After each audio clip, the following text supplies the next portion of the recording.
All right, we back with another video, and to be honest, these DSA folks, they're probably some people that we need to keep an eye on because they have such a straight face when they say some of these crazy ideas that you gotta kind of wonder, like, they obviously are going to have to use force in order to get what they're looking for because there's no way even the average person in America is going for any of this. Agenda. Take a listen. To each American based on their needs, from each American based on their ability. Do you support that? I think that's a fine concept. Do you know who said that first? You don't, do you? Please inform me. I will inform you. A guy by the name of Karl Marx. All right, here to try and defend his, agenda, Florida Democratic congressional candidate Oliver Larkin. I do appreciate you coming on. I do. Let's pick up where we left off on my radio show. So I ask you, to each according to their need, from each American according to their ability. To me, when I hear that, I'm not even sure how to process it because to me it doesn't mean anything. Like the American spirit is just such alive and like the way that I think personally that I don't want to be limited or bounded by what somebody else thinks I should have or the ceiling that I should reach. Or I don't want to be running and trying to, reach high ceilings just to know that there are people out there that are in power that actually just want to take it away from me as soon as I get it. That just seems like a crazy un-American thought to me. But maybe I'm different. Maybe the world is changing. Y'all let me know what y'all think. And I ask you, well, who said that? You did not know that it was Karl Marx. Have you had time to think about that? I've been focusing on meeting the people of our district, and I'm not coming at this from a theoretical point of view. I'm coming at this race from a pragmatic point of view of what the American people and the people of South Florida need, and that is Medicare for all, that is universal child care, that is the policy proposals that you just articulated on your show. I think that these arguments are crazy. So let's take Medicare for all. Now, I think Medicare for all is not such a crazy argument, but I think that structurally speaking, there is a lot that would need to be done, and there would still be some capitalist portions of it. And so, without those structural changes, though, which I think it would service us a lot more if they would just talk about the structural changes instead of even talking about Medicare for all. Because if they made these changes and we were able to, as an example, why do we have like 2,000 plus insurance companies? I think that that's kind of crazy. That takes, I believe, $100 billion a year to service all those companies have to make a profit. And so, as a small example, why can't we collapse those down into actual, like, let's just say 10 to 15 or 20? In Germany, I believe they only have three. So there are some things that we can do in order to take profit out of the system to reduce profits and to reduce the amount of hardship that's being distributed across the nation. But until we actually deal with those structural things, I think talking about Medicare for all is kind of a nothing burger and almost pointless. This is what people, working class people, Democrats, Republicans, and independents want to see reflected in our government's priorities. Well, what gives you such confidence? Medicare for all, taxpayer-funded abortions, federal government, prescription drugs, no more electoral college, automatic same-day voter registration, et cetera, which I think is ridiculous because you need time to check it out. $25 minimum wage. Look. Now, I don't understand why you would need time to check out. It's like some of these arguments I think are red herrings. So, like, when Hannity says you need time to check it out, are you telling me that all of these sites that make us take a picture of our face and take a picture of our ID, you're telling me, what, is it about the address? Well, if you have several documents with your name on it, and I'm sure there are other ways to prove this as well. I just think that at the end of the day, if you're an American citizen, I guess because of the way that we vote, it's about districts and things, and we need to keep up with like who lives in those districts. I believe that technologically speaking, we can figure out a way to do same day voting, to give everybody IDs. And this would not cost the system anything. But I think is when you add these extra barriers that are kind of within the SAVE Act that I would say Republicans don't really want to talk about. That is where the problem is because at the end of the day, who doesn't believe that you need an ID to vote? I think only the people who are the craziest of the crazy, because if you're planning on getting on a plane, you need an ID. If you want alcohol, you need an ID. These are simple arguments. These are things that every adult in America understands and follows. I don't understand why voting would be any different. Let me ask you the question this way. Out of every dollar these so-called evil rich people make, how much should they be able to keep in their pocket after they pay all the taxes you and your fellow socialist / Marxists would like to take? How much should they be able to keep? I think if we went back to the mid-20th century top marginal tax rates that we saw under the FDR, Truman, and Eisenhower administrations, that would be a fine place to start, because that was Also, again, if you go back, that is exactly when all of these tax havens started to get set up. Like they never paid those taxes. And all you have to do is stop paying yourself and borrow against your stock. So like it doesn't deal with that. Another thing is they are acting like this is the mid 20th century, or it's not like there's so many expenses. The government is spending so much money on so many different things that the argument cannot be let's just tax the hell out of everyone and continue to spend like crazy, because at some point the wealth will run out. Wealth is not unlimited. Even if you took it from the top, if you took it all, nobody knows how to run Tesla but the people who are running Tesla. And if you take away the incentives of those people to get rich, you're not going to have a Tesla. I mean, it's pretty simple. Like, hate it or love it, but this is the capitalist system. And yes, we have to do something about it. But right now, these ideas suck.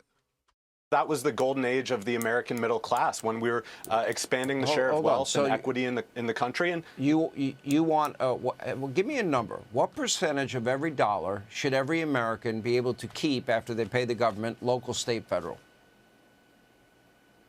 it depends on the range of income that someone is making. For billionaires, I think that billionaires should be taxed out of existence. There's far too much money that is concentrated among the wealthy few. You want to empower the government to take.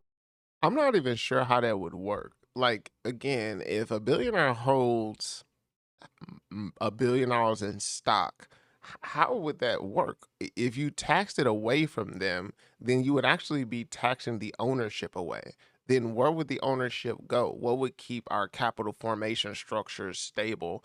Like, these people are messing with something that they don't even understand, and the knock-on effects could be crazy. And so, I mean, again, these ideas are hopefully going nowhere fast.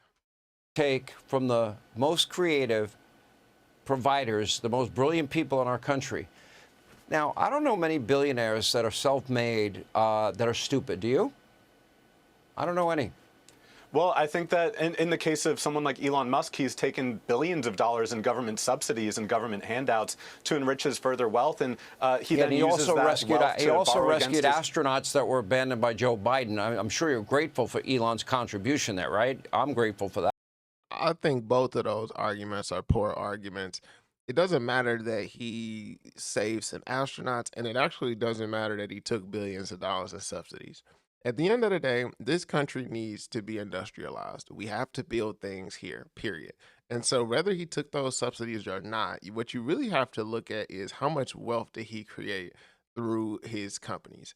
And at the end of the day, hate him or love him, he's created a tremendous amount of wealth for the early investors in his companies as well as the shareholders once it's hit the stock market.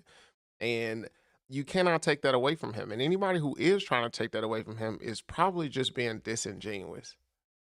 For that. Well, I mean, Elon Musk didn't even start his own company. He just bought it out. And this is, someone Okay, but I'm sure you are grateful that he rescued astronauts that Joe Biden. Also not important. If you buy a company and you make it 10 times more profitable, etc., then that has nothing to buying the company versus starting the company has zero to do with anything. I mean, again, the smug look on these guys, this it's not just him, but if you watch the interviews with the other DSA candidates, it's just something about them that you can tell you just don't want to play with this group, right? You want to put this out as fast as possible because they don't give me good vibes at all. They just seem like when it's time, they're going to get violent. Biden abandoned in space 200 and some odd days. Sean, I'm not really sure what you're speaking to. The International Space Station, I think I'm talking about the guys that needed to be rescued, and Joe Biden did nothing, and Elon Musk rescued them. I'm sure you're grateful. All right, let me move on. I think that we should have. How much? I think that we should have a national NASA billionaires system should that be is taxed actually out of funded and existence. not having How Jeff about Bezos or Elon Musk making their own rockets. Somebody making $100,000 a year. How much of every dollar should they be able to keep?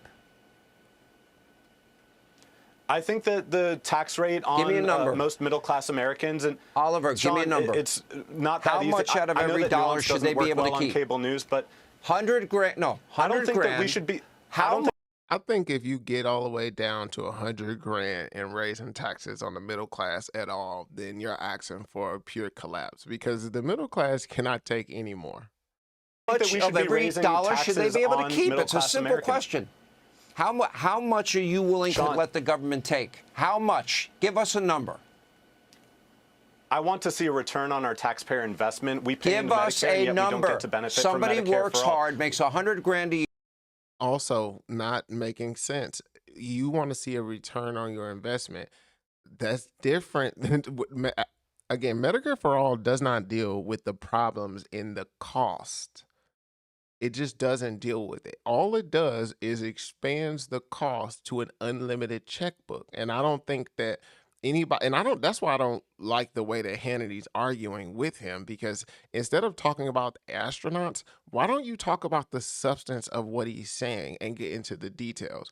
Okay, when it comes to Medicare for All, how are we looking at this? Are we looking at this from all of the above is just going to be paid for as soon as the companies demand it, we write them a check? How does this all work? Or do these companies not exist? Is the government making everything? Like, get into the details. I feel like listening to this is not very helpful if you don't understand the details. Like, I'm not smarter for listening to this.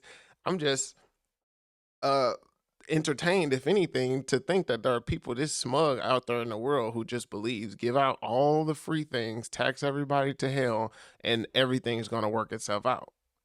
It's not. A year, how much of every dollar should they keep? I'm not interested in changing the tax rate on middle-class Americans, on people making $100,000. I want to raise taxes. Somebody that makes $500,000 a year, $500,000 a year, how much out of every dollar should they be able to keep? It is in proportional to the top marginal tax rate. Give me a number. Where if you're making Oliver, give me a number. How much out of every dollar should they? I'm going to be honest, and I'm going to leave it here. The fact that he can't give a number and the fact that there's no actual, you can just tell these people aren't exactly mathematicians. They just seem like people who went and got degrees that really aren't that helpful, that don't get out and actually deal with the real world. And the reason I say this is because if you've actually thought about this, then he should be able to break down an example of how he would like it to work so that everybody pays their fair share and taxes can be collected accordingly. But it's really just this blanket statement. It's just all blanket statements. It's no specifics. Y'all let me know what y'all think in the comments. Y'all let me know what y'all think about these DSA candidates or these DSA-backed candidates. I think they're lunatics, but maybe you guys think differently. Maybe you guys have a different opinion. Maybe you guys believe in what they believe in, which, again, being a neutral channel, I don't mind, because in some cases, I would entertain some of these policies. However, they would need to have some structural things that matter to me, and keeping capitalism as a part of this country is a big deal. And so we should keep that going. But anyway, I'll catch you guys in the next video.